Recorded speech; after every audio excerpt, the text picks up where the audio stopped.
26 batch ফিজিক্সের second paper final সাজেশনে সবাইকে শুভেচ্ছা এবং স্বাগত জানাচ্ছি। আমি যে সাজেশনগুলো তোমাকে প্রোভাইড করছি এই সাজেশনগুলো একটু ডিফারেন্ট এবং এই সাজেশনটা বেসিক্যালি তুমি সৃজনশীলে কিভাবে 50-এ 50 তুলতে পারবে এবং আমি আশা করছি তুমি যদি এইভাবে, আমি তোমাকে প্রত্যেকটা ডায়াগ্রাম দেখাচ্ছি, তুমি যদি এইভাবে পড়তে পারো এবং এই সাজেশনের কিন্তু সলভ তুমি পাবা, অর্থাৎ আমার এই চ্যানেলেই কিন্তু একটা বড় ম্যারাথন ক্লাসের মাধ্যমে সেটা সলভ করা হবে। কিন্তু এখন আমাকে প্রোভাইড করে দিচ্ছি, আগে ভালো করে বুঝো এবং সাজেশনগুলো কিভাবে প্রপার ওয়েতে ডিজাইন করা হয়েছে তুমি দেখলেই বুঝতে পারবা। হ্যাঁ, আমি তোমাকে অধ্যায় বলে দিব, ব্যাপারটা এরকম না। ফার্স্ট অফ অল আমরা যেটা করতে চাই সেটা হচ্ছে কয়টা অধ্যায় আমরা সিলেক্ট করব, তাই না? তো এখানে তো আসলে অনেকগুলো অধ্যায় আছে, তো তোমাকে সব অধ্যায়গুলো পড়তে হবে না। আমি তোমাকে প্রথমে যে বুদ্ধি দিতে চাই সেটা হচ্ছে তুমি এখানে প্রথম 6টা অর্থাৎ 1 থেকে 6টা অধ্যায় তুমি পড়বা, ঠিক আছে? তাহলেই তুমি এখান থেকে খুব ইজিলি অনায়াসে তুমি 5টা কোশ্চেনই কমন পাবা, ঠিক আছে? কেন? কারণ দেখো প্রথম 3টা যদি আমি কথা বলি সেটা হচ্ছে তাপ, ঠিক আছে, এরপরে হচ্ছে স্থির, এরপরে হচ্ছে চলো, রাইট? আচ্ছা, তাহলে এই 3টা থেকে তুমি শিওর থাকো 3 সেট কোশ্চেন কমন পাবা ইনশাল্লাহ। যদি সেখানে মিস হয়েও যায় 2 সেট তো পাচ্ছে কনফার্ম। আচ্ছা, এরপরে যে চুম্বকের যে অধ্যায়টা আছে, চুম্বকের 2টা অধ্যায় তোমাকে পড়ে নিতে হবে, ঠিক আছে? চুম্বকের আমি 2 বলে দিলাম, চুম্বকের হচ্ছে 2টা অধ্যায় তুমি পড়বা এবং শর্ট সিলেবাসের বাইরে আরেকটা ছিল সেটা হচ্ছে জ্যামিতিক আলোক বিজ্ঞান। এখান থেকে যে প্রশ্ন হচ্ছে এটা ধরাই যায়, এই কারণে আমরা টার্গেট করেছি এই 6টা অধ্যায়, ঠিক আছে, জ্যামিতিক আলোক বিজ্ঞান। এবার এই 6টা অধ্যায় সবকিছু পড়া লাগবে না, কিভাবে পড়বো? প্রপার ওয়েতে বুদ্ধি খাটিয়ে আমি তোমাকে প্রত্যেকটা অধ্যায়ের মাত্র 3টা 4টা করে টপিক বলে দিব, কিছু প্রশ্ন সিলেক্ট করে দিব, ওই প্রশ্ন অনুপাতে আবার আমি সলভ করে দেবো ইনশাল্লাহ। আগে বুঝো ব্যাপারগুলো। আচ্ছা, তাহলে এই যে 6টা, এই 6টা অধ্যায়ের আসো প্রথমে আমরা যাব হচ্ছে তাপগতিবিদ্যা। ওকে, তাহলে তাপগতিবিদ্যা অধ্যায়ে আমরা যাচ্ছি। প্রথমত তোমাকে আমি এখানে ইনস্ট্রাকশন দিয়েছি যে তুমি কয়টা অধ্যায় আগে মানে কয়টা টপিক আগে সিলেক্ট করবা। এখানে মাত্র 4টা টপিক সিলেক্ট করলে তোমার হয়ে যাচ্ছে। এটা হচ্ছে তাপীয় ইঞ্জিন সম্পর্কিত, মানে ইঞ্জিন সম্পর্কিত, সেটা কার্নো হইতে পারে, সেটা তাপ ইঞ্জিনও হইতে পারে। তাপগতীয় প্রক্রিয়া ও এন্ট্রপি সংক্রান্ত, কারণ এই 2টা মার্স থাকে, ঠিক আছে? আচ্ছা, তার মানে তাপগতীয় প্রক্রিয়া হচ্ছে 4টা, সমচাপ, সময়ায়তন, সমষ্ণ, রুদ্ধতাপীয়, তার সাথে এন্ট্রপিটা আমরা দেখব। এরপরে তাপগতীয় চলরাশি, যে তাপগতীয় চলরাশিগুলো রয়েছে এবং তার সাথে কৃতকাজ, কৃতকাজটা মোস্ট মোস্ট মোস্ট ইম্পর্টেন্ট, সেখানে কিছু গ্রাফ থাকতে পারে, হ্যাঁ। আর তাপগতিবিদ্যার প্রথম সূত্র সম্পর্কিত। এবার আসো এই একটা করে টপিককে দেখো আমরা কিভাবে সাজাইছি। তো প্রথমে আসো টাইপ গ, এবং দেখো আমি সেগুলো সিলেক্ট করে দিয়েছি যেগুলো আসলে তোমার এতগুলো বোর্ড কভার করবে। তার মানে তুমি যদি দেখো তাপগতিবিদ্যাতে প্রতি বছরে একটা করে কোশ্চেন হয়েছে এবং এই জিনিসগুলো সিমিলার কোশ্চেন হয়েছে, তো আমাদের একটু বুদ্ধি করে করে পড়তে হবে। প্রথমে আসো যে টপিক তাপীয় ইঞ্জিন সম্পর্কিত, অর্থাৎ ইঞ্জিন সম্পর্কিত যে সমস্যা। প্রথম যে কোশ্চেনটা এটা একবারে মোটামুটি 3 স্টার, তুমি এইভাবে বুদ্ধি করে পড়ো, তুমি এত মাথা খারাপ করতে যাও না, ঠিক আছে? দক্ষতা ও কৃতকাজ নির্ণয়, তার মানে তুমি ধরে রাখো সেটা কার্নো ইঞ্জিনের দক্ষতা হোক আর সেটা হচ্ছে তাপ ইঞ্জিনের দক্ষতা হোক, তার সাথে আমি কি পড়বো? আমি হচ্ছে কৃতকাজের যে সূত্রটা, ফর্মুলাটা সেটা পড়বো। দ্যাটস ইট, এটা কিন্তু ফর্মুলা, টাইপ গটার ডিরেক্ট ফর্মুলা। এবং দেখো এই অনুরূপ বোর্ড আসলে কতগুলো আসছে, মানে আমি ফার্স্ট পার্টটা যেভাবে দিয়েছিলাম সেকেন্ড পার্টটা আরেকটু মডিফাই করছি। ওকে, তাহলে এখন দেখো কতগুলো বোর্ড আছে তুমি দেখতে পাচ্ছ। তার মানে তোমাকে, তুমি যতই তুমি আকাম্মা ছাত্র হও, তুমি কোনোদিন পড়ো নাই, তুমি ব্যাক বেঞ্চার, নো প্রবলেম, তুমি এই সাজেশনে 50-এ 50 কম পাবা। আমি তোমাকে বলে দিচ্ছি, তুমি ভালো করে বুঝো এবং এভাবে আমি তোমাকে সলভ দেবো ইনশাল্লাহ। দক্ষতা কৃতকাজ, তাহলে তোমাকে কৃতকাজের সূত্র জানতে হবে, দক্ষতার সূত্র জানতে হবে। নেক্সট, যে কোনো ইঞ্জিনের দক্ষতা নির্ণয়। এখন যে কোনো ইঞ্জিন কেন, এখানে দেখো এখানে দক্ষতা অ্যাড করছি আর এখানে যে কোনো বলেছি। যে কোনো বলতে এখানে 2টা, সেটা হচ্ছে কি, একটা হচ্ছে কার্নো হইতে পারে এবং আরেকটা হচ্ছে তাপ হইতে পারে, ঠিক আছে? তো এই জিনিসটা কিন্তু অনুরূপ এরকম এতগুলো বোর্ডে কোশ্চেন আছে। যে কোনো ইঞ্জিনের দক্ষতা 10% বাড়াইতে উৎসের তাপমাত্রা। এবার ওর মধ্যে উৎসের তাপমাত্রা ওই যে আমরা পড়ে আসছি, Q1 মানে হচ্ছে তাপ উৎস, মনে পড়তেছে, এবং Q2 মানে হচ্ছে এটা উৎস আর এটা হচ্ছে তাপ গ্রাহক, ঠিক আছে, তাপ গ্রাহক। তো সেইভাবে T1 হচ্ছে তাপমাত্রার উৎস আর T2 হচ্ছে কি, তোমার হচ্ছে যে গ্রাহক, অর্থাৎ তাপমাত্রার গ্রাহক। তাহলে এখান থেকে Q1 T1 বের করতে বলতে পারে, এটাই আসলে সেটা বলা হয়েছে, ঠিক আছে? সেখানে আবার একটা পার্সেন্টেজ দিয়ে দিয়েছে, পার্সেন্টেজ থাকলে কেমন হবে সেটা আমি দেখাবো ইনশাল্লাহ। ওকে, ইঞ্জিনের তাপগ্রাহকে বর্জিত তাপের, এবার কিন্তু বর্জিত তাপ যেটা বর্জন করেছো তার একটা কিন্তু থাকতে পারে। ইঞ্জিনের তাপগ্রাহকে কি পরিমাণ তাপ বর্জন করবে, দেখো ইঞ্জিনের তাপগ্রাহকে বর্জিত তাপের পরিমাণ জানতে পারে, আবার জানতে পারে ইঞ্জিনের তাপগ্রাহকে কি পরিমাণ তাপ বর্জন করবে। দেখো অনুরূপ Comilla board 21, Dinajpur board 19, Chittagong board 15 সবগুলো দেওয়া আছে। তোমার টাইপ ঘ কিন্তু কমপ্লিট। এবার আসো টাইপ ঘ। এই টপিক থেকে টাইপ ঘ বলে, তাহলে ভাইয়া তোমাকে কতগুলো টাইপ ঘর জন্য করা লাগতেছে? 1টা 2টা 3টা 4টা 5টা। তুমি এই 5টা প্রশ্ন সলভ করলে হবু সব বোর্ড তোমার কমপ্লিট হয়ে যাচ্ছে। তুমি কি গাধার মতো খাটবা এখন? না, তুমি এইভাবে খাটবা। কথা কি বুঝছো? ওকে, নেক্সট আসো টাইপ ঘ। যে কোনো ইঞ্জিনের দক্ষতা 4 গুণ করা সম্ভব কিনা? ভাই এটা কি 4 গুণ হবে? ব্যাপারটা এরকম না, সেটা 5 গুণ হতে পারে, 6 গুণ হতে পারে, 7 গুণ হতে পারে। গাণিতিক ভাবে বিশ্লেষণ করো, তাহলে যে কোনো ইঞ্জিনের দক্ষতা কত গুণ হইতে পারে এরকম একটা কোশ্চেন, যে কোশ্চেনটা দেখো তুমি অনুরূপ বরিশাল বোর্ড, ঢাকা বোর্ডে আসছে। যে কোনো ইঞ্জিনের তাপ উৎস বা তাপদ্রব উভয়ের তাপ শক্তির পরিবর্তন বা দক্ষতা 20% করা সম্ভব কিনা? আর সেটা বারবার 20% বলবে, এরকম কেউ তোমার সাথে চুক্তি করে নাই। সেটা 10% হতে পারে, সেটা 30% হতে পারে, সেটা 40%ও হতে পারে, এবং সেটা অনুরূপ বোর্ড। তুমি দেখছো, খেয়াল করছো? এরপর দেখো, যে কোনো ইঞ্জিনটির তাপ উৎসের তাপমাত্রা 100 কেলভিন বাড়ানোর চেয়ে তাপগ্রাহকের তাপমাত্রা সমপরিমাণ কমালে কর্মদক্ষতা আরো বেশি বৃদ্ধি পাবে কিনা গাণিতিক বিশ্লেষণের মাধ্যমে যথার্থতা বিশ্লেষণ করো, যেটা আসলে সবসময় থাকে আর কি। তাহলে ভাইয়া এখানে আসলে 100 কেলভিন বলছে, সেটা 200 কেলভিন হইতে পারে, সেটা 50 কেলভিন হইতে পারে। কথা কি বুঝছো? এবার আসো এ ও বি। এখানে দুইটা সিস্টেম পিকচার থাকবে। এ ও বি এর মধ্যে কোন ইঞ্জিনটি বেশি পরিবেশ বান্ধব, এই কোশ্চেনটা আসতে পারে যে কে বেশি পরিবেশ বান্ধব। সেটা এ বি হতে পারে, বা এক্স ওয়াই হতে পারে, বা সেটা সিডি হইতে পারে, নো প্রবলেম। তাহলে সিলেট বোর্ড 22, যশোর বোর্ড 21। তাপ উৎসের তাপমাত্রা অপরিবর্তিত রেখে যে কোনো ইঞ্জিনকে কিভাবে প্রত্যাবর্তী ইঞ্জিনে রূপান্তর করা সম্ভব সেটা কিন্তু আমাদের জানতে হবে। তাহলে সেটা হচ্ছে কি? সেটা হচ্ছে দেখো যে সম্মানিত বোর্ড 18তে এসেছে এবং যশোর বোর্ড 21 এসেছে। কথা কি বুঝলা? তাহলে 1টা 2টা 3টা 4টা 5টা, মাত্র 5টা কোশ্চেনের প্যাটার্ন তোমাকে বুঝলে হয়ে যাচ্ছে। তোমাকে এত কষ্ট করতে হবে না গাধার মতো ভাই। মানে খুবই গুরুত্বপূর্ণ একটা সাজেশন এটা, ঠিক আছে? এবং আমি খুব সুন্দর করে তোমাকে বুঝাই দিচ্ছি। তাহলে তুমি দেখো এখানে 5টা আর ওইখানে কটা পড়লা, ওইখানে হচ্ছে 4টা, মোট 9টা কোশ্চেন তোমাকে সলভ করলে তুমি সব A to Z বুঝে যাবা, ঠিক আছে? আচ্ছা, এবার আসো পরের টপিক হচ্ছে তাপগতীয় প্রক্রিয়া ও এন্ট্রপি সংক্রান্ত। আচ্ছা, যে কোনো বিন্দুতে চাপ নির্ণয়, এখানে কিন্তু পিকচার থাকতে পারে, গ্রাফ থাকতে পারে। সেই গ্রাফ থেকে তোমাকে বলতে পারে একটা যে কোনো বিন্দুতে চাপ নির্ণয় করতে বলেছে, সেটা সমচাপ হতে পারে, ঠিক আছে? আবার যে কোনো বিন্দুতে আয়তন নির্ণয় করতে বলতে পারে, আয়তন নির্ণয় করতে বলতে পারে। সেটা কোনটা, কোন সূত্রটা বলো তো? ডিডব্লিউ মানে হচ্ছে পিডিবি। তাহলে এখান থেকে আমরা কিন্তু পিডিবিটা বের করতে পারি, মানে ডিবিটা বের করতে পারি। আচ্ছা, এ বি অথবা বিসি অংশের আয়তনের প্রসারণের অনুপাত এবং কৃতকাজ নির্ণয় করো। তো দেখো এখানে ম্যাক্সিমাম চিত্রটা কেমন থাকে বলতো? এরকম একটা চিত্র থাকে, যে গ্রাফ থাকে এরকম, দেখো। আচ্ছা, তাহলে এটা কি বলতো?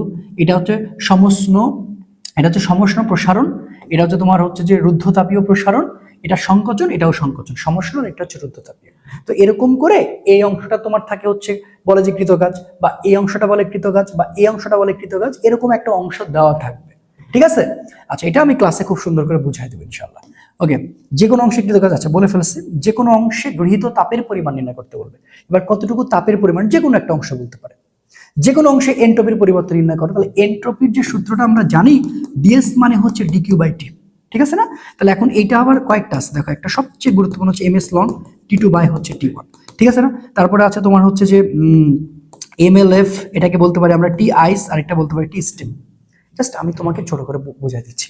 কার্নো ইঞ্জিনটি রেফ্রিজারেটর দ্বারা প্রতিস্থাপিত হলে সম্পাদিত কাজের পরিমাণ কতটুকু নির্ণয় হবে, মানে কতটুকু হবে সেটা নির্ণয় করতে হবে। তাহলে এখানে একটা রেফ্রিজারেটরের একটা টপিক কিন্তু যুক্ত হচ্ছে টাইপ ঘ এর মধ্যে। সেটা কোথায়? তাপগতীয় প্রক্রিয়া এবং এন্ট্রপির মধ্যে। আচ্ছা, এবার আসো টাইপ ঘ। দেখো টাইপ ঘ জাস্ট এখানে একটাই সবচেয়ে বেশি আসছে। তো এখানে দেখো কত শান্তিতে তুমি সলভ করতে পারবা। প্রতিটি ধাপে এন্ট্রপি হিসাব করে ইঞ্জিনটির প্রত্যাগামিতা কি যাচাই করা সম্ভব কিনা।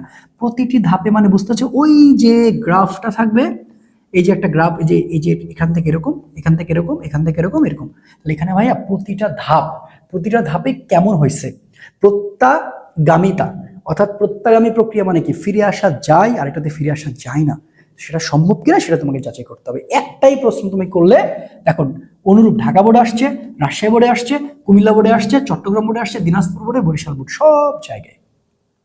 এবার আসো তাপগতীয় চলরাশি ও কৃতকাজ, মানে কৃতকাজ, বেসিক্যালি কৃতকাজ। অপরিবাহী সিলিন্ডারের চূড়ান্ত তাপমাত্রা নির্ণয় করো। ওই যে রুদ্ধতাপীয় প্রক্রিয়া এবং হচ্ছে সমষ্ণ প্রক্রিয়ার যে ব্যাপারটা রয়েছে, সেটা হচ্ছে তোমার কি বলতো? P1 V1 gamma, P2 V2 gamma. এটা হচ্ছে কোথায়? রুদ্ধতাপীয়। আর সমষ্ণ কোনটা? P1 V1, এটাকে বলবো তুমি P2 V2, দ্যাটস ইট। আর অন্য কিছু তোমাকে বলতে হবে না। অপরিবাহী সিলিন্ডারটিতে কার্বন ডাই অক্সাইড গ্যাসের রুদ্ধতাপীয় প্রক্রিয়ায় আয়তন দ্বিগুণ করলে চূড়ান্ত চাপ আসলে কত হতে পারে? এই কোশ্চেনটা খুবই গুরুত্বপূর্ণ এবং দেখো Dhaka board 24, Rajshahi board 22, Sylhet board 22, Barishal board 21 অনুরূপ কোশ্চেন রয়েছে। স্থির আয়তনের মোলার গ্যাসের তাপ ধারণ ক্ষমতা সিবি নির্ণয় করো। তাহলে আমরা সহজে বলতে পারি সিপি, সিবি আর গামা, এই যে টপিকটা রয়েছে এখান থেকে আমাদের মানে জানতে হবে ভাই। হ্যাঁ, এটা কিন্তু কৃতকাজের মধ্যে আসলে পড়ে যায় এবং ডিরেক্ট তোমাকে বলতে পারে যে সমষ্ণ প্রক্রিয়া কৃতকাজ বের করে দেখাও, সমষ্ণ প্রক্রিয়া কৃতকাজ বের করে দেখাতে বলতে পারে এবং বলতে পারে হচ্ছে রুদ্ধতাপীয় প্রক্রিয়া কৃতকাজ কত সেটা বের করে দেখাও। ভাই এতটুকুই বলতে পারে, এর বাইরে আসলে কিছু বলবে না, কথা কি বুঝলাম? ওকে, তারপরে নেক্সট টাইপ ঘটা আমরা একটু দেখি। তাপ সুপরিবাহী সিলিন্ডারের আয়তনের কিরূপ পরিবর্তন হবে? এই কোশ্চেনটা অনেকবার কিন্তু আসে এরকম টাইপের, বুঝছো? প্রাথমিক চাপ স্থির রেখে প্রাপ্ত আয়তন পরিবর্তন সংঘটিত হলে কৃতকাজ কত হবে তার গাণিতিক বিশ্লেষণ করো। মানে কৃতকাজের যে পার্থক্যটা সেটা হতে পারে সমষ্ণ, হতে পারে রুদ্ধতাপীয়। ঠিক আছে, সিলিন্ডার দ্বয়ের মধ্যে কোনটির কৃতকাজ বেশি, এইটা সবচেয়ে বেশি আসে এই টাইপের যে তুলনা, কাজের তুলনা কার বেশি কার কম। এই যে দেখো Chittagong board 25, Dhaka board 23, Dinajpur board 23, দেখছো কতবার আসছে এরকম। অপরিবাহী সিলিন্ডারের কার্যকর পদার্থটি পরিবর্তিত করে সিলিন্ডারের চাপ দ্রুত 3 গুণ করলে যদি তাপমাত্রা 985 কেলভিন হয়, আসলে 985 হবে ব্যাপারটা এরকম না, বোঝানোর সুবিধার্থে বলা হয়েছে। তাহলে উক্ত পদার্থটি ত্রিপারমাণবিক কিনা গাণিতিক বিশ্লেষণের আলোকে নির্ণয় করতে হবে। সেটা আসলে ত্রিপারমাণবিক বলেছে, সেটা দ্বি হতে পারে, সেটা এক পারমাণবিক হতে পারে। এবং অনুরূপ দিনাজপুর 24, দ্বিতীয় সিলিন্ডারে গ্যাসের তাপমাত্রা 15 ডিগ্রি সেন্টিগ্রেড উন্নীত হবে কিনা গাণিতিক বিশ্লেষণ করো। এন্ড সেটা দ্বিতীয় না থেকে প্রথম হতে পারে, তৃতীয় হতে পারে, 15 ডিগ্রি না হয় সেটা 20 ডিগ্রি সেন্টিগ্রেডও হইলে হইতে পারে। মানে এই টাইপটা করলে তোমার সবকিছু কনফার্ম হয়ে যাচ্ছে। ওকে, নেক্সট টপিক তাপগতিবিদ্যার প্রথম সূত্র সম্পর্কিত। এখানে খুবই সহজ, যে কোনো প্রক্রিয়া মোট প্রয়োজনে তাপ নির্ণয় করো, জাস্ট তাপ নির্ণয় করতে বলেছে। যে কোনো প্রক্রিয়া এনট্রপির পরিবর্তন নির্ণয় করতে বলেছে। বরফের বিভব শক্তির 55% তাপে পরিণত হলে একে কত উচ্চতা থেকে ফেলা হয়েছিল, সেটা এখন 55% হয়েছে, ব্যাপারটা এরকম না, বাট ওই টাইপটা ধরলে তুমি বুঝে যাবে। পরীক্ষায় তাপগতি ব্যবস্থা এসি ও ডিসি পথে সম্পাদিত কাজের পরিমাণ, তো সেটা এখন এসি না হয়ে অন্য একটা থাকতে পারে, মানে মেনলি একটা কাজের পরিমাণ নির্ণয় করতে তোমাকে বলবে আর কি। হ্যাঁ, আচ্ছা, এবি পথে 2 মোল গ্যাসের স্থির আয়তনে মোলার আপেক্ষিক তাপ 12.5 জুল মোল পার কেলভিন হলে এবং তাপমাত্রার পার্থক্য 300 কেলভিন হলে অভ্যন্তরীণ শক্তির পরিবর্তনটা আসলে কতটুকু, মানে অভ্যন্তরীণ শক্তির পরিবর্তনটা তোমাকে জানতে চাচ্ছে। ঠিক আছে, টাইপ ঘটা দেখো, এক্স ও ওয়াই এর মধ্যে কোন প্রক্রিয়াটি বেশি শৃঙ্খল, খুব এই টাইপের কোশ্চেন আসে। ঠিক আছে, তারপরে ওয়াই প্রক্রিয়া ব্যবহৃত 30 ডিগ্রি সেন্টিগ্রেডের পানির সাথে 0 ডিগ্রি সেন্টিগ্রেডের 0.5 কেজি বরফ মিশালে মিশ্রণের তাপমাত্রা নির্ণয় করা আসলে সম্ভব কিনা, মানে মিশ্রণের তাপমাত্রা সেটা নির্ণয় করতে বলতে পারে। আর একটা বলতে পারে 0.05 কেজি পানি নিয়ে পরীক্ষা তাপগতিবিদ্যার প্রথম সূত্রকে সমর্থন করেছে কিনা সেটা জানতে চাইতে পারে। আর তাপগতীয় ব্যবস্থা নিলে পরীক্ষায় চিত্রের কোনো পথে গৃহীত তাপের পরিমাণ বেশি, সেটা গাণিতিক বিশ্লেষণের মাধ্যমে তোমাকে বোঝানো হবে। অর্থাৎ 1টা 2টা 3টা 4টা টাইপ করলে তুমি সবগুলো কভার করতে পারবা। আশা করি তুমি একটা ভালো রকমের ধারণা পেয়ে গিয়েছো যে কিভাবে আসলে পড়তে হবে। এবার আসি স্থির তড়িৎ। এখানে আমরা কয়টা টপিকস মানে সিলেক্ট করব, চার্জ দ্বয়ের মধ্যকার যে ক্রিয়াশীল বল এবং তড়িৎ দ্বিমেরু সম্পর্কিত। নাম্বার 2 হচ্ছে বিন্দু চার্জের ক্ষেত্রে তড়িৎ প্রাবল্য ও বিভব নির্ণয়, এইটা সবচেয়ে মোস্ট ইম্পর্টেন্ট। আচ্ছা, আর ধারকের ধারকত্ব সম্পর্কিত। হ্যাঁ, মানে এখান থেকেই দেখা যাচ্ছে ধারক থেকে সবচেয়ে বেশি কোশ্চেন আসে, বুঝছো? এরপরে দেখো তড়িৎ প্রাবল্য বিভব, এইটাও বেশি আসে, মানে এই দুইটা সবচেয়ে বেশি আসে। আচ্ছা, তো চলো একটা শুরু করি আগে। চার্জ দ্বয়ের মধ্যকার, আচ্ছা মধ্যমার, আবার ভুল করছে আমাদের অমিত সাহেব, আচ্ছা গালিগালাজ করতে পারছি না, যাই হোক। ক্রিয়াশীল বল ও তড়িৎ দ্বিমেরু সম্পর্কিত। দেখো এখানে গ নাম্বারে কি বি ও সি, ঠিক আছে, বি ও সি বিন্দুর চার্জ দ্বয়ের মধ্যকার ক্রিয়াশীল বলের মান ও প্রকৃতি, ম্যাক্সিমাম এই টাইপের কোশ্চেন থাকে। দেখো এখন এখানে আসলে বি আর সি না, অন্য কোনো একটা মানে অংশ থাকতে পারে, তার মধ্যে সবচেয়ে যে ক্রিয়াশীল বলের মান মানে আসলে এটাই, এফ মানে 1/4 pi epsilon naught Q1 Q2 by হচ্ছে ডি স্কয়ার, এই সূত্র দিয়ে সবচেয়ে বেশি। এরপরে বি ও সি বিন্দুর চার্জের জন্য বিন্দুর চার্জের উপর যে লব্ধি বলের মান ও দিক নির্দেশ করে, তার মানে লব্ধি বল লব্ধি প্রাবল্য। হ্যাঁ, তার মানে তুমি কিন্তু বলই বের করছো। দেখো এখানে বলটা কয় রকমের বের করছো। নাম্বার 1, তুমি ফার্স্টে এখানে নর্মাল ওয়েতে বলটা বের করলা, এফ মানে হচ্ছে 1/4 pi epsilon naught Q1 Q2 by হচ্ছে ডি স্কয়ার, এটা। নাম্বার 2 হচ্ছে তুমি লব্ধি বল, সেটা এফ নিট দিয়ে বের করবা, সেটা কি এমন হতে পারে F1 এর উপর স্কয়ার F2 এর উপর square 2F1 F2 cos alpha, মানে এটা হচ্ছে কি বলতো, এটা হচ্ছে তোমার ভেক্টরের যে সূত্রটা রয়েছে। এখন তুমি কি করবা, দিক মানে হচ্ছে ট্যান থিটা, যখন তুমি ট্যান থিটা ধরবা, তুমি যাকে আগে সামনে ধরছো তাকে নিচে নামাই দিবা, F1, আমি এটাকে বললাম হচ্ছে F2, তাহলে F2 এখানে বলবো যে cos আলফা, আর এখানে বলবো হচ্ছে F2 sin আলফা। ব্যাপারটা হচ্ছে এরকম, ঠিক আছে? আচ্ছা, তারপরে কি যে কোনো বিন্দুতে তড়িৎ প্রাবল্য বের করতে বলবে, যে কোনো একটা বিন্দুতে তড়িৎ প্রাবল্য, যদি এটা আসলে বলের মধ্যে পড়ে না, প্রাবল্যের মধ্যে বলা উচিত ছিল, বাট এটা সবচেয়ে বেশি মোস্ট ইম্পর্টেন্ট। হয় তোমাকে বল সরাসরি মানে বের করতে বলা হবে, অথবা ভেক্টরের মাধ্যমে তোমাকে বের করতে বলা হবে, ঠিক আছে?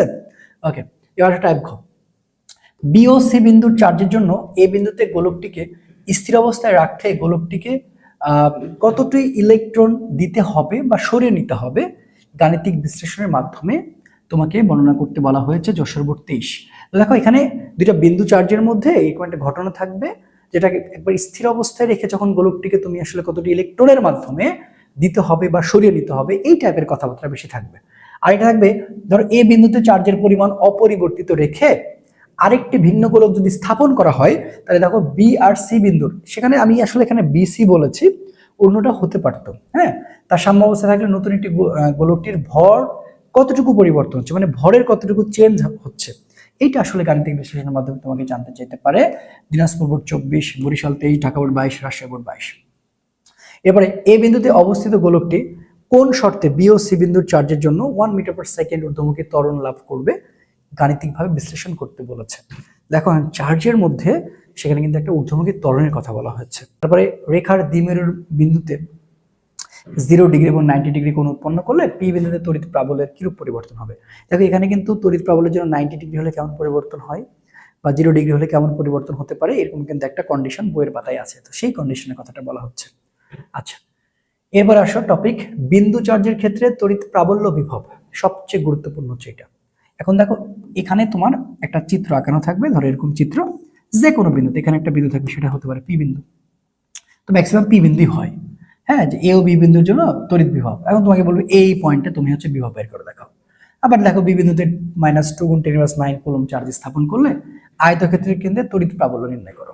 তাহলে এখন তোমাকে এখানে একটা কিন্তু চার্জ স্থাপন করা হবে, চার্জ স্থাপন করার পরে আবার তড়িৎ প্রাবল্য, তো প্রাবল্যর যে ব্যাপারটা সরাসরি এই সূত্রটা তোমাকে মাথায় রাখতে হবে, 9 × 10⁹ কিউ বাই হচ্ছে আর স্কয়ার, অথবা এটাও তোমাকে প্রাবল্য হিসেবে বের করতে হতে পারে যে E1 এর উপর স্কয়ার, E2 এর উপর স্কয়ার, 2E1 এবং E2 দেখা যাচ্ছে cos আলফা।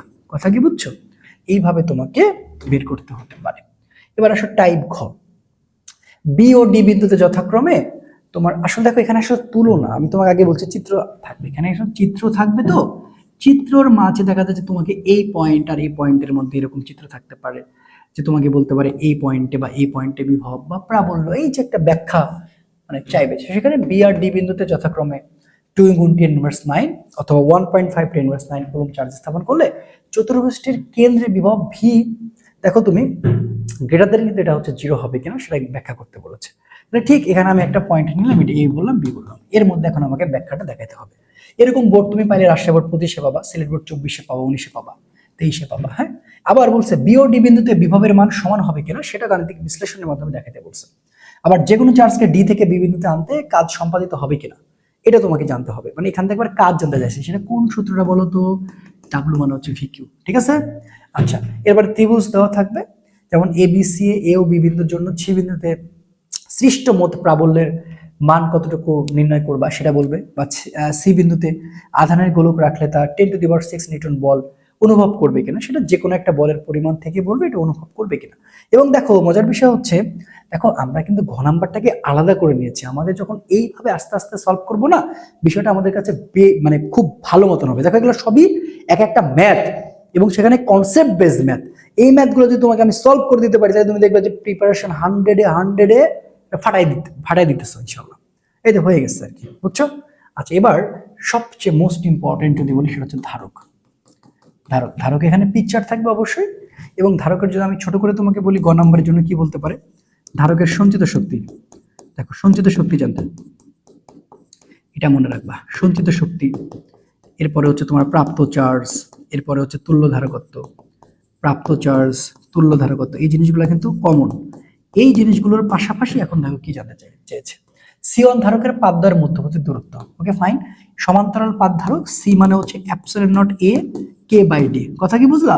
আর এটা কি সি4 ধারকের ধারকত্ব কে মানে পরাবৈদ্যুতিক ধ্রুবক যদি 2 হয়, তাহলে বলেছে কি ধ্রুব বিশিষ্ট মাধ্যমে কত হতে পারে। ওকে, অনুরূপ দিনাজপুর সূত্র বা C1 ধারকের পাদ্যের মধ্যে K = 5 পরাবৈদ্যুতিক ধ্রুবক বিশিষ্ট 5 ন্যানোমিটার পুরুত্বের ব্লক রাখলে ধারকত্ব কত হতে পারে, এই টাইপের কোশ্চেন হতে পারে। এবং C5 এর ধারকত্ব নির্ণয় করতে বলেছে।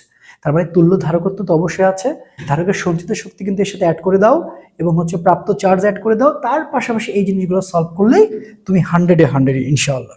ওকে, নেক্সট কোশ্চেন টাইপ ঘ, যেমন এ ও সি বিন্দুদ্বয়ের মধ্যে তুলনা মানে ধারকত্ব কত সেটা তোমাকে একটা ওই যে বর্তনী থাকবে, সেখানে এ আর সি থাকবে বা এ আর বি থাকবে, তার মধ্যে তোমার তুলনা জানতে চাইবে। তারপরে C4 ধারকের সঞ্চিত শক্তি কত হতে পারে বা সঞ্চিত শক্তির অনুপাতটা বের করতে বলতে পারে বা সঞ্চিত শক্তির কতটুকু পরিবর্তন হচ্ছে সেটা বলতে পারে। দ্যাটস মিন আমরা যদি এইটা সলভ করি সবগুলোই হয়ে যাবে ইনশাআল্লাহ। বর্তনী ধারকগুলোকে সমান্তরাল সমবায়ে সংযুক্ত করলে ধারকটিকে সঞ্চিত শক্তি কত হবে, বললাম না যে সঞ্চিত শক্তির একটা বিষয় থাকতে পারে, সেটা কিন্তু চলে আসছে। এবং দেখো অনুরূপ মানে আমি কিন্তু হুদাই বলতেছি না, সেখানে বোর্ড করে দেওয়া আছে। এরপরে C5 C6 এর সঞ্চিত শক্তি কোনো পার্থক্য থাকবে কিনা, আমি কিন্তু আগেই বলেছিলাম যে সঞ্চিত শক্তির তুলনা কিন্তু জানতে চাইতে পারে ইনশাআল্লাহ। এই তো হয়ে গেছে। আচ্ছা, নেক্সট হচ্ছে চলতড়িৎ। চলতড়িৎটা আমরা মাত্র 3টা দেখবো, সেটা হচ্ছে কি রোধ এবং জুলের তাপীয় ক্রিয়া সম্পর্কিত, এটা একটা টপিক, এবং তড়িৎ বর্তনী এইটা মানে মোস্ট ইম্পর্টেন্ট। অর্থাৎ আমরা যদি এইটা সলভ করে চলে যাই আর এইটা সলভ করে চলে যাই, মানে কারশফের সূত্রটা অনেকদিন থেকে আসবো করে কিন্তু আসে না।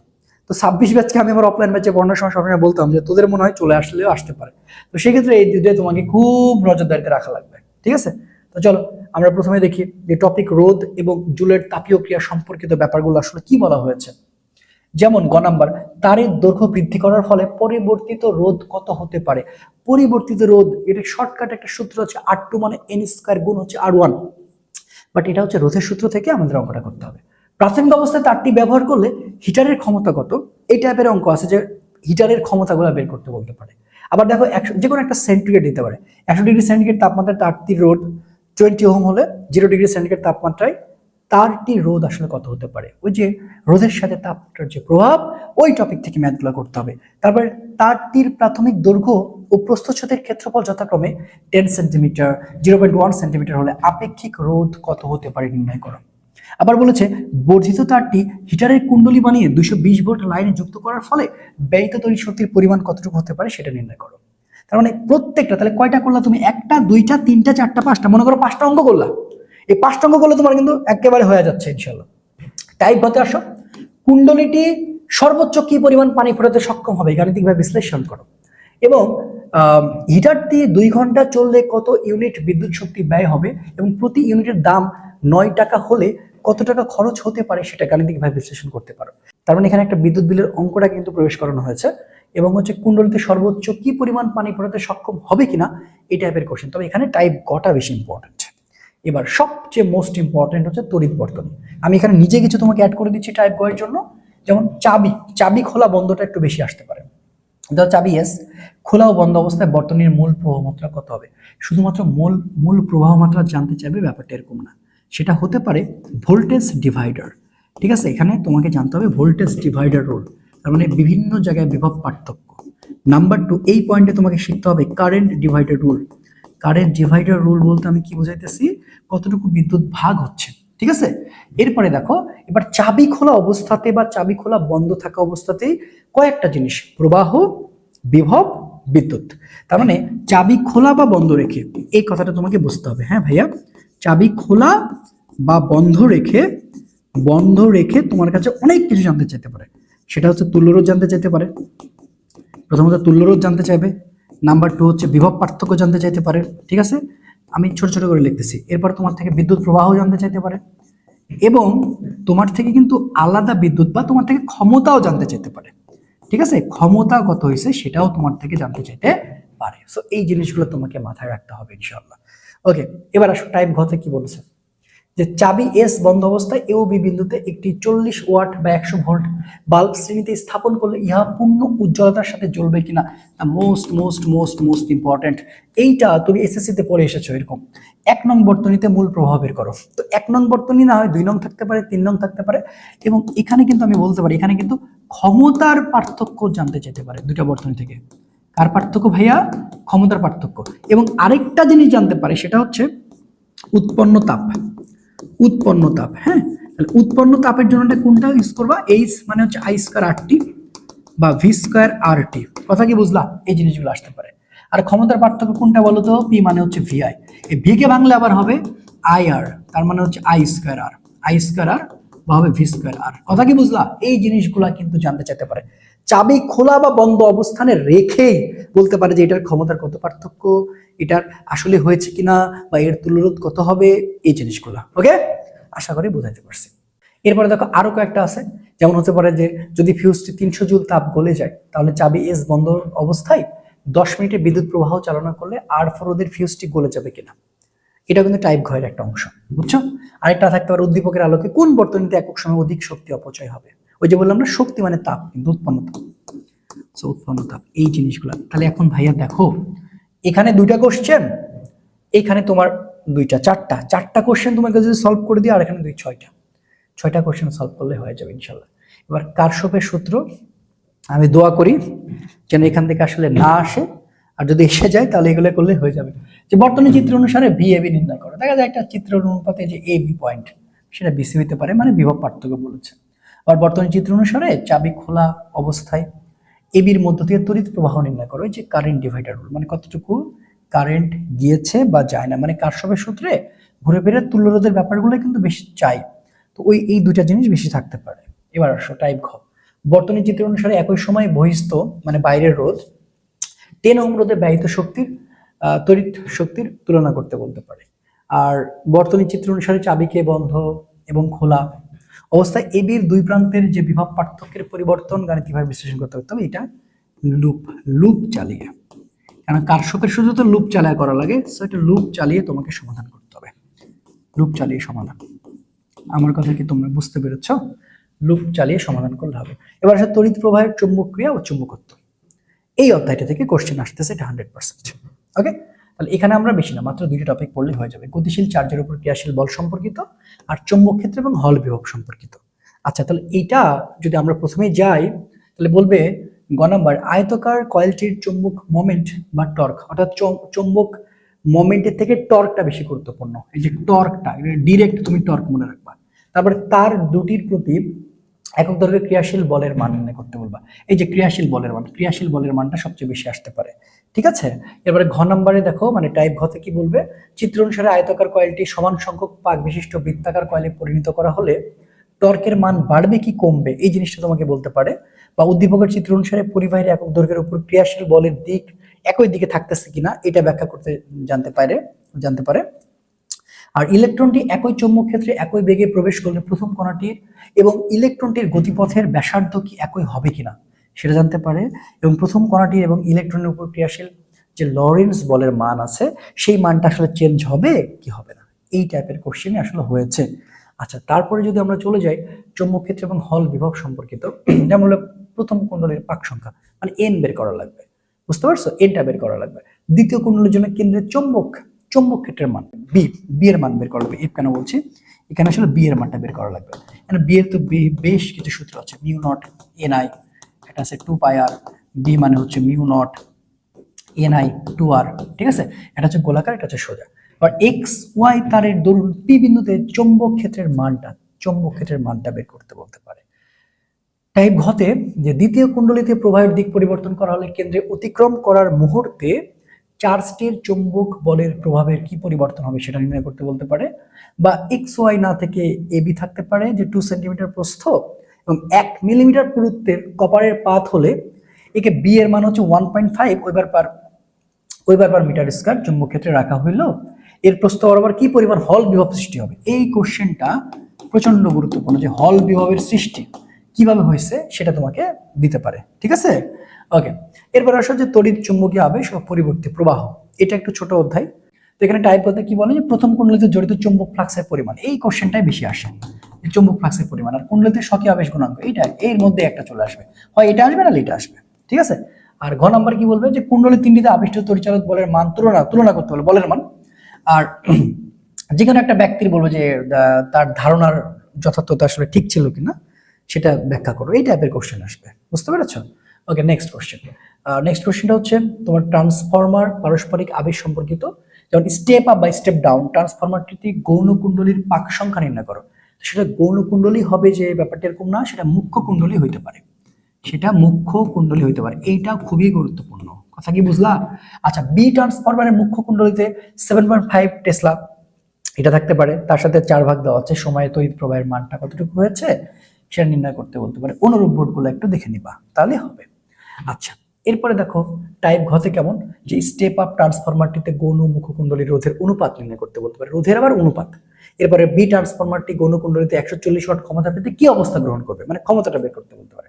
গাণিতিক বিশ্লেষণের সাহায্যে কোন ট্রান্সফরমারের প্রকৃতি কেমন সেটা নির্ধারণ করতে বলতে পারে। এইটা মোস্ট ইম্পর্টেন্ট, এই টাইপের কথা সবচেয়ে বেশি আসে। আর আমাদের আরেকটা টপিক আছে, এটা একটু স্কিপ হয়ে গেছে, এই যে এই টপিকটা থেকেও কিন্তু কোশ্চেন আসে, বুঝছো? যে দিক পরিবর্তিত তড়িৎ যে প্রবাহটা আছে, এই প্রবাহ থেকে কিন্তু ভালো রকমের কোশ্চেন আসে, বুঝছো? সো এটাও কিন্তু একটু আমাদের আসলে দেখা উচিত। তো এটার আসলে গ নাম্বারটা কেমন আসে আমি তোমাকে বলি। যে সমীকরণ থেকে আসলে ম্যাক্সিমাম প্রশ্ন হয়, যে সমীকরণটির দিক পরিবর্তী তড়িৎচালক শক্তির সমীকরণ নির্দেশ করলে পর্যায়কাল কত হতে পারে। তারপরে যেখানে একটা ক্যারেক্টার দেওয়া আছে, সেটা যে কোনো ক্যারেক্টার হতে পারে, যে পদার্থবিজ্ঞান ল্যাবের কুণ্ডলীতে আবিষ্কৃত তড়িৎচালক শক্তির গড় মান। আসলে এখান থেকে ম্যাক্সিমাম যেটা হয় আর কি, সমীকরণ থেকে পর্যায়কাল, তারপর তোমার হচ্ছে যে গড় মান, এই জিনিসটা একটু বেশি চাই। তবে দেখো যে সমীকরণে তড়িৎ প্রবাহের গড় মান ও বর্গের বর্গমূল মান নির্ণয় করতে বলেছে, বা পরিবর্তী তড়িৎচালক বলের সমীকরণ এবং গড় তড়িৎচালক বলের মান নির্ণয়। আসলে এই টপিকটা পড়ে যাওয়া বুদ্ধিমানের কাছে, এখান থেকে চলে আসতে পারে কেমন জানি মন বলতেছে। টাইপ ঘটা দেখো, যে পদার্থবিজ্ঞান ল্যাবে কুণ্ডলীতে একই বেগে 30-60 ডিগ্রি ঘোরালে আবিষ্ট বিদ্যুৎ প্রবাহের প্রকৃতি কেমন হতে পারে। তারপরে সমীকরণের আলোকে ব্যাখ্যা করতে বলেছে, আকৃতি গুণাঙ্ক কম্পাঙ্কের উপর নির্ভরশীল নয়, সেটা তোমাকে ব্যাখ্যা করতে বলা হবে। আর যে কোনো একটা ক্যারেক্টার দিয়ে বলা হচ্ছে যে তার বাসায় কোনো সংযোগ রুম হিটারটি বেশি কার্যকর হবে কিনা গাণিতিকভাবে বিশ্লেষণ করে দেখাতে বলেছে। ঠিক আছে, লাস্ট অধ্যায় সেটা হচ্ছে জ্যামিতিক আলোক বিজ্ঞান। তো জ্যামিতিক আলোক বিজ্ঞান আমরা কোন কোন টপিক পড়বো, এখানে আসলে লেন্স সংক্রান্ত এবং হচ্ছে আলোক যন্ত্র সংক্রান্ত, আর সবচেয়ে বেশি গুরুত্বপূর্ণ হচ্ছে প্রিজম, প্রিজম সংক্রান্ত। তো চলো প্রিজমের ব্যাপারটা একটু দেখবো আলাদা করে, তো একটা একটা করে দেখি। তো জ্যামিতিক আলোক বিজ্ঞানে প্রথম আমরা যে টপিকটা পড়বো সেটা হচ্ছে লেন্স সংক্রান্ত। ঠিক আছে, লেন্স হচ্ছে কি জানো, ডিরেক্ট লেন্সের ফোকাস দূরত্ব নির্ণয় করতে বলতে মানে চাইতে পারে, আমার বস্তুটির বিবর্ধন নির্ণয় করো, বা বিম্বের প্রকৃতি কেমন সেটা জানতে চাইতে পারে, লেন্সের উপাদানের প্রতিসরাঙ্ক, এইটা হচ্ছে সবচেয়ে বেশি গুরুত্বপূর্ণ, এখান থেকে কোশ্চেন আসলে হয়। আর লেন্সের ক্ষমতা বক্রতার ব্যাসার্ধ নির্ণয় করতে বলতে পারে, এটাও খুবই গুরুত্বপূর্ণ। ঠিক আছে, আচ্ছা তো ঘ নাম্বার কেমন আসে, তাহলে যে কোনো শর্তাবলী ঠিক রেখে ব্যবস্থা নিয়ে লেন্সটির ক্ষমতা আসলে +1.25D করা যায় কিনা এটা জানতে চাইতে পারে। আবার লেন্স ও বস্তুটিকে পরস্পর হতে একই দূরত্বে পানিতে স্থাপন করা হলে লেন্সের ফোকাস দূরত্ব, ক্ষমতা এবং বিম্বের প্রকৃতির যে পরিবর্তনটা দেখা যায় সেই পরিবর্তনটা জানতে চাইতে পারে। গাণিতিক বিশ্লেষণের মাধ্যমে প্রতিসরাঙ্ক নির্ণয় করতে বলে, একটার মাধ্যমে আরেকটা, যেখানে পানির প্রতিসরাঙ্ক দেওয়া থাকে 4/3 1.33। আবার লেন্সটিকে দেখো বিভিন্ন মান দেওয়া আছে 1.2 1.35 1.5, প্রতিসরণ অঙ্কের মাধ্যমে বিবর্ধক কাজ হিসেবে যখন ব্যবহার করা হয়, উক্ত মাধ্যমগুলোতে লেন্সের ক্ষমতার অনুপাত গাণিতিকভাবে বিশ্লেষণের মাধ্যমে নির্ণয় করতে বলা হয়। আবার লেন্স দুটিকে পরস্পর যে কোনো একটা সেন্টিমিটারে রাখা হলে লেন্স দুটির তুল্য ক্ষমতার যে পরিবর্তন আছে সেটার আবার গাণিতিক বিশ্লেষণ জানতে চাই। আচ্ছা, এরপরে কি দেখো, যেটা আসলে প্রিজম।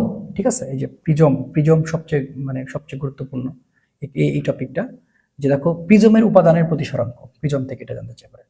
প্রিজমের ন্যূনতম বিচ্যুতি কোণ জানতে চাইতে পারে, এবং প্রিজম কোনটা, মানে প্রিজম, এখান থেকে তুমি আসলে প্রিজম থেকে একটা কোশ্চেন কমন পাইতে পারো ইনশাআল্লাহ, প্রিজম।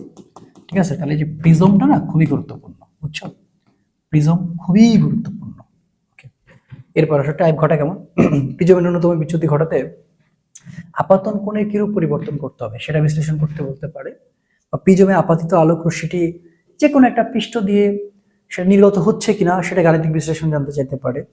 প্রিজমটির পানিতে রাখার পর ন্যূনতম বিচ্যুতি কোণের পরিবর্তন হবে কিনা সেটার ব্যাখ্যা জানতে চাইতে পারে, যেখানে পানির প্রতিসরাঙ্ক 1.33। আবার প্রিজমটির প্রথম পৃষ্ঠে আলোক রশ্মি যে কোনো একটা মান থাকতে পারে কোণে, আপাতিত হইলে সেটা গাণিতিক বিশ্লেষণের মাধ্যমে তোমাকে বলতে পারে যে দ্বিতীয় পৃষ্ঠ থেকে রশ্মিটির ন্যূনতম বিচ্যুতিতে কতটুকু নির্গত হয়েছে বা নির্গত হচ্ছে কিনা। ঠিক আছে, তো এই হলো বিষয়। এরপর দেখো আলোক যন্ত্র সম্পর্কিত, তার মানে এখানে সবচেয়ে গুরুত্বপূর্ণ টপিক প্রিজম ছিল, তারপরে টপিকটা চলে আসলো আলোক যন্ত্র সম্পর্কিত। আসলে এই জায়গায় এই নোটটা করা হয় নাই, সো এটা কিন্তু প্রিজম, বুঝছো? এটা কিন্তু প্রিজম, এই যে টাইপ গ দেখতে পাচ্ছ, এটা কিন্তু প্রিজম। প্রিজমের টপিকটা খুবই গুরুত্বপূর্ণ, প্রিজম প্রিজম। ওকে ওকে, নেক্সট লাস্ট টপিক যে আলোক যন্ত্র সম্পর্কিত। যেমন এখানে বলতে পারে যে যে কোনো একটা সাহায্যে তোমাকে বলতে পারে যে আসলে ধরো পর্যবেক্ষণ করার পরে সেখানে জিজ্ঞাসা করতে পারে যে বিবর্ধিত দৈর্ঘ্যটা আসলে কত, ঠিক আছে। তারপর অনুবীক্ষণ যন্ত্রের লেন্স দ্বারা মধ্যবর্তী দূরত্ব যদি 15 সেন্টিমিটার এবং অভিলক্ষ্য হতে 4 সেন্টিমিটার দূরে 0.5 মিলিমিটার দৈর্ঘ্যের একটি জীবাণু পর্যবেক্ষণ করা হয়, অভিলক্ষ্য হতে প্রতিবিম্বের দূরত্ব এবং অভিনত্র হতে চূড়ান্ত প্রতিবিম্বের দূরত্ব কত, এইটা এইটা প্রচন্ড গুরুত্বপূর্ণ। নেক্সট টপিক, অনুবীক্ষণ যন্ত্রের লেন্স দুটির অবস্থান বিনিময় করলে যন্ত্রের বিবর্ধনের কোন রূপ পরিবর্তন হচ্ছে কিনা সেটা গাণিতিক বিশ্লেষণ করতে বলবে অবশ্যই। নিকট ফোকাসিং এর ক্ষেত্রে নব দূরবীক্ষণ যন্ত্রের নলের দৈর্ঘ্যটা কেমন সেটা জানতে চাইতে পারে। আবার নব দূরবীক্ষণ যন্ত্রের সাহায্যে আকাশ পর্যবেক্ষণ করা হলে কোন ফোকাসিং এ একটি গ্রহকে বেশি বড় দেখাবে, এটা ঠিক আছে। তো এই যে টপিকগুলো বললাম, এই টপিকগুলো জাস্ট করে যাও, আমার মনে হয় না আর কোনো সমস্যা থাকার কথা, বুঝতে পেরেছো? তো এই টপিকগুলো আমরা মাত্র 6টা অধ্যায় সাজিয়েছি, 6টা অধ্যায়ের জাস্ট এইভাবে আমরা সলভ করে করে প্রত্যেকটা লেকচার আমরা সাজাবো ইনশাল্লাহ। এতে করে দেখবা একটা পরিপূর্ণ একটা প্রিপারেশন হয়ে যাবে ইনশাল্লাহ। তো আশা করি এই সাজেশনটা তোমাকে প্রোভাইড করলাম, তুমি জানাও যে সাজেশনটা কেমন লাগলো এবং আসলে এটা ক্লাস চাও কিনা বা কতটুকু তুমি পড়া কভার করে ফেলেছো। তো এই পর্যন্ত ভালো থেকো, নেক্সট ক্লাস দেখার আমন্ত্রণ রইলো এবং নেক্সটে 26 জন্য আরো কিছু ধামাকা আসতেছে ইনশাল্লাহ। আসসালামু আলাইকুম রহমতুল্লাহ।